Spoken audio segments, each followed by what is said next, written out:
Hey, what's going on? It's Steve, and this is a bonus episode of the Murder Monday podcast. And I'm doing this because for two reasons. I wanted to kind of revisit some of the greatest and some of the most fascinating stories from the Murder Monday podcast. And this one is Mark Twitchell. And the second reason I'm bringing it up is because obviously, if you haven't heard the news, is that Dexter is coming back. And Mark Twitchell is a Canadian man who was a director. And people said that he was actually a really good director. He wasn't a total amateur, like had no clue what he was doing. He was actually skilled. And it's one of those fascinating stories where you're not sure what came first, the insanity or the idea which then drove him into insanity. And you'll understand a little bit more as you listen to the story of Mark Twitchell, the Canadian man who really went from a pretty normal guy to someone that got too deep into a character. And I think that's us maybe giving him the benefit of the doubt, because I think that at the end of the day, he was an evil person, and it just happened to be that he was a good director, or for who he was. And he had a thirst. And to watch his interrogation videos, which you can do if you look on YouTube, you can just look for Mark Twitchell interrogation. There's 3 different videos, and I don't think he says a single word in the over hour of video. It's lots of him being almost asleep looking. And it's interesting to think, like, is he doing that as a tactic? I don't know. Let's see what you think. Anyway, thanks for listening. This is the Mark Twitchell Murder Monday podcast. If you're new, thank you for checking out the podcast. I know this is a weird month, October, so there's lots of spooky stuff. But if you get a chance, please follow along. If you're on Instagram, subscribe wherever you're listening. Oh, so not Instagram, sorry. On Spotify, follow. If you're on Apple Podcasts, you're listening, please subscribe. The whole deal. You know it. You've heard the spiel. So thanks again, and let's get into Murder Monday. This story is based on true events. The names and events were altered slightly to protect the guilty. Have you ever heard the movie You've Got Mail? It came out in the late 90s. It's about 2 people meeting online. One owns a little bookstore, the other owns that large corporate bookstore. Not knowing who the other is, they begin an anonymous internet romance, oblivious to the other's identity. It stars Tom Hanks and Meg Ryan. It's a classic romantic comedy that people loved. A Hollywood script that's just too perfect to be real. And like most things in Hollywood, none of it was. It was a work of fiction. For a Canadian man named Gil, meeting someone online was not fiction. It was real. And it started in Edmonton, Alberta, Canada. Gil met a girl on Plenty of Fish. She was blonde, blue eyes, attractive, and after talking to her for a few days, she said that they should meet up that Friday, October 3rd, 2008. So they set a date, and she sent him step-by-step directions and instructed him to enter through the garage. When Gil arrived, he saw that the garage door was open a third of the way, so he climbed under the door to meet her. It was dark as night, and suddenly a blue light. It was a stun gun. He was towering over me, wearing this hockey mask. The hockey mask is what scared me the most, because obviously right when you see that, it is obviously no date. We're just both standing there looking at each other, and that's when he pulls out this gun.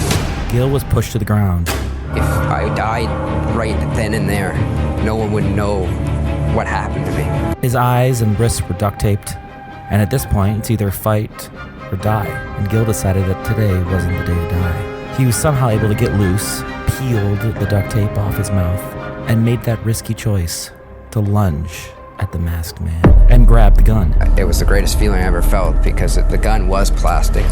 The man furiously started hitting Gil on the temple. Blow after blow, Gil took steps backwards until he saw his opportunity. He took one more step backwards, fell to the ground, and started rolling. He rolled right out the door. Rolled under the garage door, and I was outside, and my legs wouldn't work. Now I'm crawling down this unpaved gravel driveway.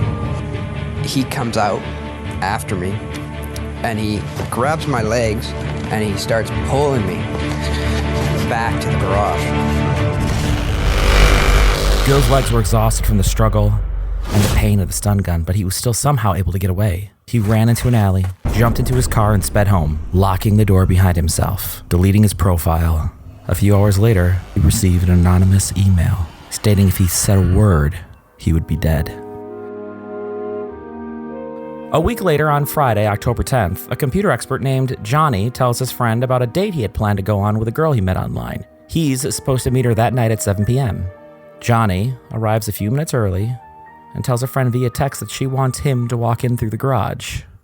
Friends contact him later that night to ask about that date, and there's no response. A day later, Johnny's friends start receiving bizarre emails explaining that he was madly in love and the woman he had met was taking him on a vacation to Costa Rica. Johnny's friends knew that this was wrong. Concerned, they broke into his house and discovered his passport. There's no way he could travel to Costa Rica without a passport. So friends went to police, who searched flight records. They checked the parking garages at the airport. One of Johnny's friends stepped forward and said that Johnny had shared the directions the woman online had given him for their date. So police followed the directions to a garage on the south side of Edmonton, which is when a twist more surprising than anything you'd see in a movie took place. What police found in that garage, even Hollywood couldn't write. Find out what it was next on Murder Monday. Johnny Altinger was looking for love online. He had connected with a woman on the website Plenty of Fish and planned to meet her in person for the very first time on Friday, October 10th, 2008. But then he went missing. And unbeknownst to anyone, the Friday before, another man named Gil had also met a woman online and went to the exact same garage where he was attacked. He was able to get away, but fearing for his life, never reported the incident. Friends and family of Johnny knew something was wrong when he emailed saying he was going to Costa Rica, which none of his friends believed for a moment. And luckily, one of his friends had the directions for where the date was supposed to take place. And when police arrived, they were surprised at what they found. Neighbors say that it was being used as a movie set. They had flyers from the film's producer and director, Mark Twitchell. Twitchell was an up-and-coming director and producer that was known for his sci-fi work. The flyers he had handed out to the neighbors informed people to not be alarmed if they heard strange noises coming from the garage he rented. Mark had used that garage to shoot a short film with several of his friends. The film was about a man who was lured from an internet dating website to a garage where a killer was waiting. It was called House of Cards. No joke, look it up. Once in the garage in the movie, the unsuspecting was attacked by a sadistic killer that binds him to a table and murders him with a butcher knife. The set had been set up like a kill room, much like the scene from the TV series Dexter, which just happened to be Twitchell's favorite TV show. In the center of the garage was a heavy metal table the size of a pool table. The table was covered and surrounded by plastic sheets. By the time police arrived, most of the movie props had been cleaned and removed. Police spoke to Mark Twitchell about the movie and if he knew anything about the missing man. There's something else I want to tell you, Mark, and that's that there's absolutely no doubt in my mind that you're involved in the disappearance of John Altinger. Why? While they interrogated Mark, they checked his car where they found his laptop and a sticky note. In the recycling bin on the laptop, they found a 42-page manuscript titled SK Confession. It read, "This story is based on true events. The name and events were altered slightly to protect the guilty. This is the story of my progression into becoming a serial killer." The manuscript was about a normal person turning into a serial killer, and like Mark, the narrator was a married man with an 8-month-old baby. Talked about creating numerous fake accounts on dating websites, the botched execution of a man who sounded just like Gil, and the successful murder and disposal into a nearby gutter of a man who sounded just like Johnny. It even alluded to the fact that he was planning on killing a new victim each Friday. And the yellow sticky note found in Mark Twitchell's car was a reminder to clean the kill room. A short time after his arrest, investigators returned to the garage with Mark in handcuffs. Hey, Mark, are we beating a dead horse here, or are you going to tell us where the body is? Simple question, Mark. Can't you answer that? I think we've been pretty decent with you. You can at least give us an answer on that. After a month of testimony and evidence, which included DNA being found in Twitchell's car and clothing, as well in a nearby gutter, The jury deliberated for 5 hours and found Mark Twitchell guilty of first-degree murder. What's interesting, we pull up to all these people today beside red lights, and they have no idea what you've just done. That you're the guy that wanted to be a serial killer but got caught on his first kill. No idea. Kind of ironic.